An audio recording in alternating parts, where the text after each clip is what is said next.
धीरूभाई नाम का एक बूढ़े बैल के दो बेटे हैं, बुद्ध और बद्री। बुद्ध बैल बुद्धिमान है, लेकिन वो सबसे पहले अपने स्वार्थ के बारे में सोचता है।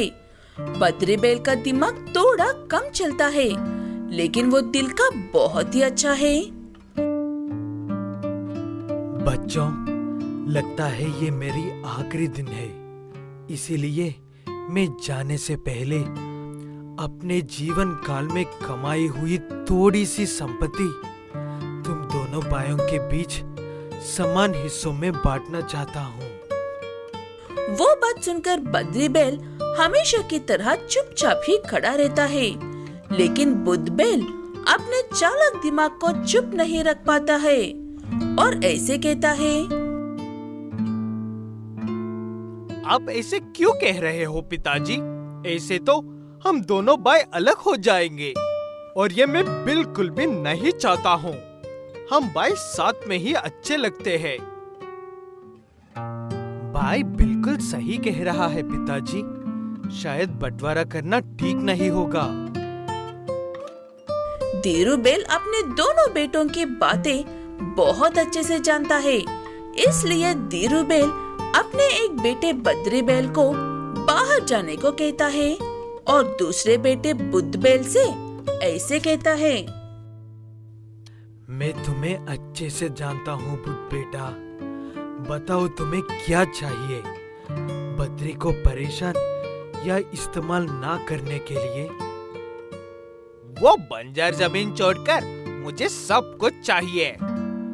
ये हो सकता है तो मैं कभी भी उसे परेशान नहीं करूँगा।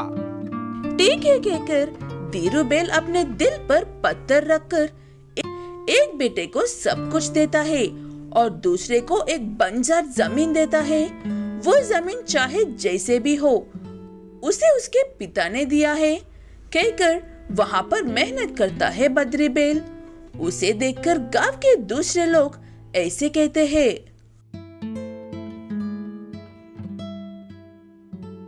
इस जमीन पर बरसों से कुछ भी नहीं उगा है बद्री, तुम्हारी मेहनत यूं ही बेकार हो रही है और तुम पता नहीं बीज भी कौन कौन से डाल रहे हो। खेती ऐसे नहीं होती है। एक दिन यही बंजर जमीन उस जमीन के नाम से जानी जाएगी जहाँ पर सब कुछ उगता है। अब देखना बस।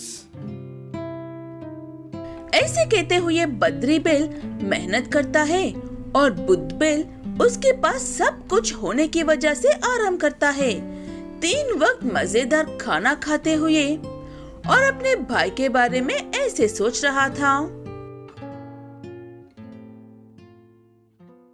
मुझे पता था मेहनत करने पर कुछ भी नहीं मिलेगा, लेकिन एक ना एक दिन झगड़ा करने पर सब मिल जाएगा।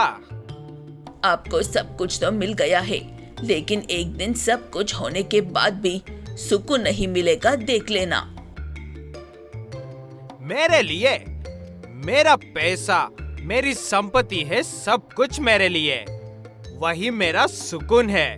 जब तक ये है मैं खुश ही रहूंगा। ऐसे कहते हुए बुद्ध बैल मजे ले रहा होता है और अपने भाई को मेहनत करते हुए देखकर उसके मेज में 4 चंद लग रहे थे। लेकिन एक दिन बद्री बैल बहुत ही खुश नजर आता है। वो देखकर बुद्ध बैल, क्या बात है भाई, बहुत खुश लग रहे हो? कहीं कोई खजाना तो नहीं मिल गया है तुम्हें? हा हा हा हा। ऐसे कहते हुए ना चाहते हुए भी हंसते हुए पूछता है बुद्ध बैल। तब बद्री बैल कहता है कि उसने आज तक अपने खेत में जो भी बीज डाले थे वो सबकी फसल खेत में लहरा रही है। ऐसा हो नहीं सकता है। ये खेत में एक ही वक्त पर सब कुछ कैसा उग सकता है? ऐसे कहते हुए बुद्ध बैल खुद ही जाकर अपनी आंखों से देखता है। वहाँ पर सिर्फ सब्जियाँ, गेहूँ और चावल ही नहीं, बल्कि सोने और चांदी की फसल भी नजर आती है। वो देखकर अपना सारा मूड खराब करके घर जाता है वहाँ पर उसके लिए एक और मूड खराब करने वाली खबर इंतजार कर रही थी।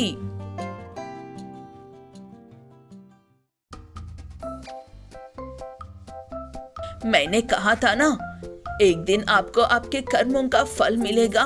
बैंक वाले आए थे और वो सब कुछ लेकर जाने वाले हैं।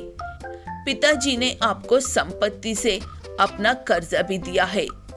अगर आप काम करके पैसे कमाते तो आज ये परिस्थिति नहीं आती है ना। वो बात सुनने के बाद बुद्ध बेल को एक बहुत बड़ा झटका लगता है और वो एक ही पल में ही घर खो जाता है। बद्री बेल उसे अपने घर लेकर जाता है और जो कुछ भी हुआ वो सब भूलने को कहता है। बुद्ध बेल को अपने किए काम पर शर्म आती है और वो अपने भाई से माफी मांग लेता है। उसके बाद दोनों भाई सच में साथ रहने लगते हैं, वो भी खुशी खुशी। योगापुर नाम के एक गांव में आलू नाम का एक बैल रहता था। आलू बैल को दिवाली पर पटाखे फोड़ने का बहुत शौक है। सिर्फ पटाखे फोड़ने के लिए आलू बैल साल भर इंतजार करता है। तो इस पर क्या कर रहे हो आलू? जितना पागलपन तुम्हें दिवाली का है उतना किसी को भी नहीं है। ये तो जादुई पटाखे फोड़ेगा। जिस भी चीज को छुएगा वो पटाखे में बदल जाएगी। हा हा हा हा। ऐसे कहते हुए दूसरे बैल आलू बैल का मजाक उड़ाते हैं। इसलिए आलू बैल बिना कुछ कहे वहाँ से चला जाता है और सीधे जंगल में जाकर इच्छा मांगने वाले पेड़ से ऐसे कहता है, सबकी इच्छा पूरी करने वाले बैल, मेरी भी इच्छा पूरी कर दे। मुझे ऐसा वरदान दो कि मैं जिसे भी छू लूं, वो चीज एक पटाखे में बदल जाए। ऐसे कहते हुए आलू बैल उस पेड़ से इच्छा मांगकर वहाँ से चला जाता है और खाना खाकर चुपचाप सो जाता है।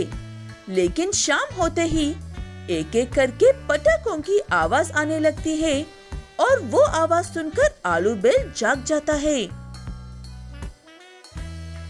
ये सब पटाखे फोड़ भी रहे हैं? मैंने तो अभी तक पटाखे खरीदा भी नहीं है। जल्दी से जाकर खरीद लेना चाहिए। ऐसे कहते हुए नींद से जागकर आलू बैल सीधे पटाखे खरीदने के लिए बाजार में चला जाता है। जाते वक्त रास्ते में एक सेब खरीद लेता है खाने के लिए, लेकिन वो उसके खाने से पहले ही एक पटाखे में बदल जाता है। वो देखकर आलू बैल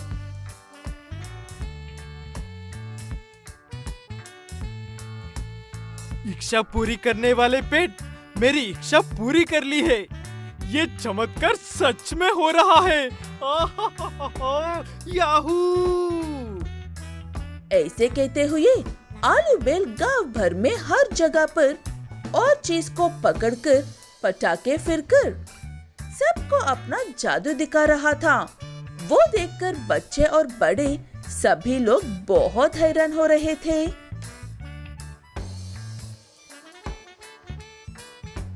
ये तुमने कैसे किया?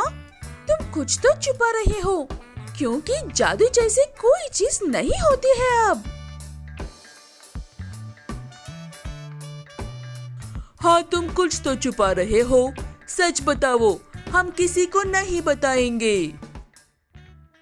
लोग आलू बैल से ऐसे सवाल पर सवाल करने लगते हैं और देखते ही देखते आलू बैल सारे गांव में मशहूर हो जाता है।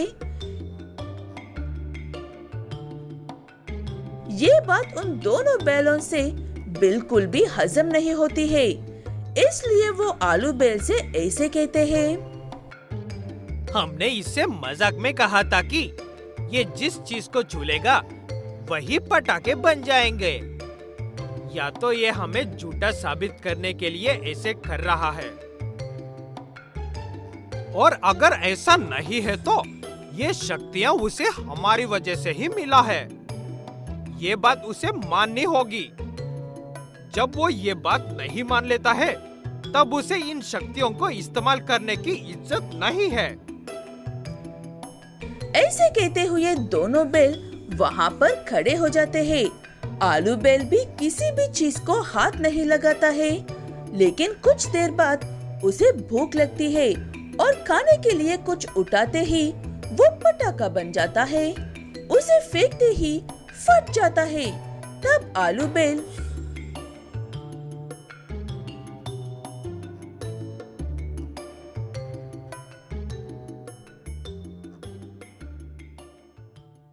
अब मैं क्या करूं? मैं तो खाना भी नहीं खा सकता हूं। ऐसा तो मैं भूखा ही मर जाऊंगा।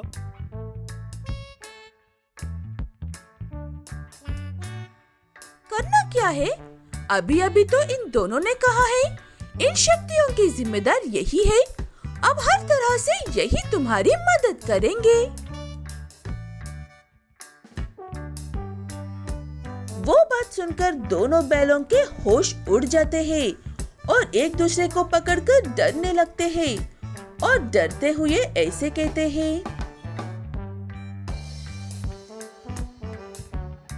हम तो मजाक कर रहे थे।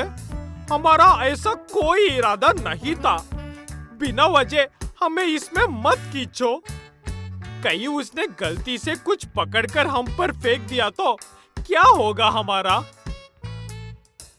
लेकिन वहाँ पर खड़े हुए लोगों में से कोई भी उन दोनों बैलों की बात नहीं सुनते हैं और आलू बैल को ही अपना सपोर्ट देते हैं। इसलिए दोनों बैलों को ना चाहते हुए भी आलू बैल की हर मदद करनी पड़ती है और उसका मजाक उड़ाने के लिए वो भी उनके खूब मजे ले रहा था।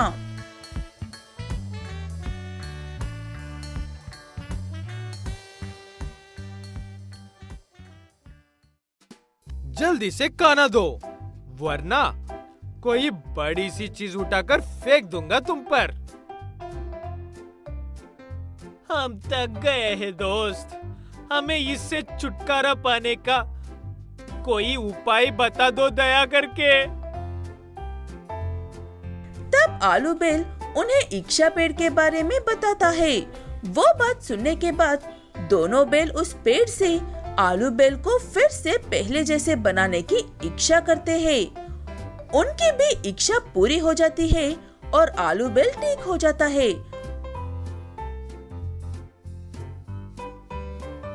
उसके बाद आलू बैल अजीब अजीब इच्छाएं मांगना बंद कर देता है और वो दोनों बैल भी आगे से किसी को तंग नहीं करते हैं।